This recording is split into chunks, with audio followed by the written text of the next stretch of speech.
coveragenya ini kalau ditap pelan-pelan kayak gimana, dan ternyata itu medium to low aja sih kalau di aku. Sumpah itu adalah pengalaman real aku ketika pertama kali nyobain cushion dari Something Human ini. Hera, balik mana mbak aku mari kembali sing bedok. Di sini aku punya shade translucent dan yang cushion Human aku shade-nya Nina ya. Jadi buat kalian yang pakai makeover N30, kalian bisa pakai shade yang Nina kalau Something. Nah, soal skincare yang enak dipakai sama Something Human ini udah aku share. Sekarang aku pengen cerita soal coveragenya. Di video reels atau short aku ini memang agak kontroversial ya, agak beda sama teman-teman aku yang mana mereka banyak yang bilang full coverage. Cuma di sini aku cuma bilang sih medium to low, atau maksud aku itu light to medium atau sheer to medium coverage ya. Karena memang kebiasaan aku kalau pakai cushion tuh ngedipnya itu kayak ya cantik aja gitu loh, nggak terlalu yang sampai neken banget. Dan kemungkinan karena memang puff aku atau sponge aku kan masih baru ya, jadi cairan dari cushionnya ini masih belum terlalu penuh di dalamnya, sehingga yang aku dip itu nyerap doang, cuma yang ditransfer ke pipi ini emang sedikit gitu loh. Makanya aku bilangnya itu sheer aja, atau kalau misalnya berlayer-layer itu jadinya medium. Nah, karena memang akhir-akhir ini langsung banyak banget tes coverage dari cushionnya si Something, dan mereka pada pakai selotip. Aku pengen buktiin juga.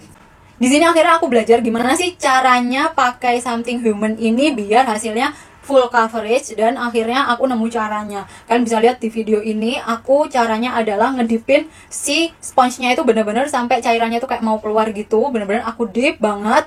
Kalau misalnya satu dip itu masih kurang, kalian bisa pakai 2 dip gitu, habis di dip terus di dip lagi, terus baru kalian tapin di kulit wajah kalian. Dan bedanya hasilnya dengan cara yang full coverage ini atau dengan cara aku, bedanya itu adalah ketika full coverage ini kalian bisa lihat hasilnya di kulit aku atau di muka aku ngerasanya tuh lebih kayak bem gitu loh. Jadi ya memang lebih full cover dibanding kebiasaan aku pakai cushion. Cuma aku ngerasanya harus pakai shading dan benar-benar full make up menurut aku nih ya. Tapi kalau misalnya aku pakai cushionnya cuma dari sheer to medium coverage aja, aku masih bisa nih cuma pakai riasan mata kayak eyeliner atau mascara doang, terus sama lipstick itu kayak masih bisa dan masih natural banget kelihatannya. Tapi kalau misalnya bener-bener aku pakai cushionnya itu yang full coverage, ini ada di video ini, aku ngerasa muka aku kayak topeng. Jadinya aku akhirnya stop videonya, terus aku nge-shading muka aku, terus ngasih blush on yang agak banyak biar kayak ada bentuknya aja gitu loh. Dan akhirnya hasilnya kayak gini, kalian bisa lihat. Cantik gak? Oke, dan di sini pun aku juga ngebedain nih yang kanan. Ini aku tadi pakai loose powder. Kok loose powder sih? Setting powder, loose setting powder. Aku pakai loose setting powdernya dari Something Under Control yang translucent ya ini ya. Yang translucent, yang sebelah kanan, yang sebelah kiri enggak. Kalian bisa lihat yang sebelah kiri ada shiny gitu. Ini minyak natural aku. Kalau yang sebelah kanan ini enggak ya, lebih matte ya jelas. Padahal ini udah 4 jam yang lalu. Jadi ini masih matte, dipegangnya halus. Sebenarnya kalau dipegang sini nggak ada bedanya, cuma memang yang ini tuh kayak lebih halus aja gitu. Bagus sih memang. Menurut aku ini setting powdernya emang bagus dan halus gitu loh. Dan puffnya itu juga bagus. Jadi puffnya tuh bukan tipe yang bikin tebel bedak gitu, enggak. Jadi gampang banget ininya.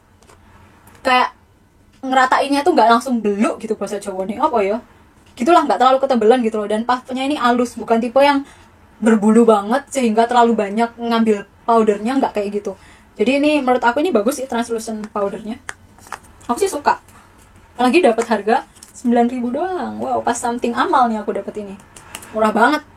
Nah, soal ketahanannya ketika aku pakai Something Human ini dengan sunscreen Holy Shield yang korektor serum, aku sempat keluar rumah dan pakai masker, dan ketika pulang maskernya kayak gini nih hasilnya. Kalian bisa lihat di situ ada transfer, karena memang di situ nggak aku set bedak sih, karena memang finishnya udah matte gitu, dan aku jarang banget memang pakai bedak kecuali di area mata ya, biar eyelinernya nggak ngejeplak gitu.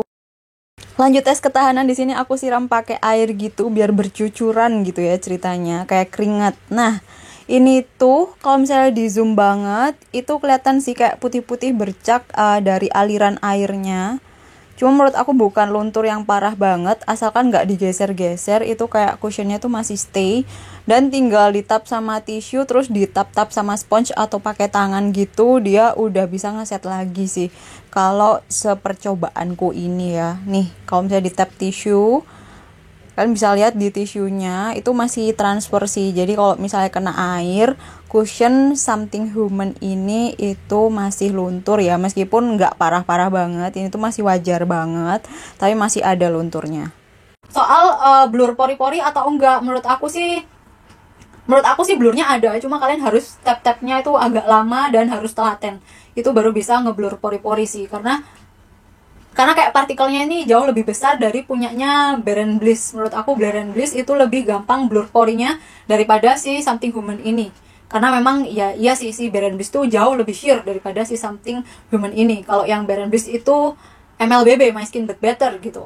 BTW kalian mau nggak reviewnya? Kalau mau, cushion Bare & Bliss aku punya juga. Terus di kolom komen ya. Oke, segitu dulu cerita pengalaman aku menggunakan cushionnya Something Human yang set Nina ini. Semoga bermanfaat ya buat kalian. Jadi buat kalian yang suka review blak-blakan semacam ini, kan bisa follow Instagram atau TikTok aku, namanya Emma Ervita juga. Oke, sekian dulu dari aku. Bye, Re.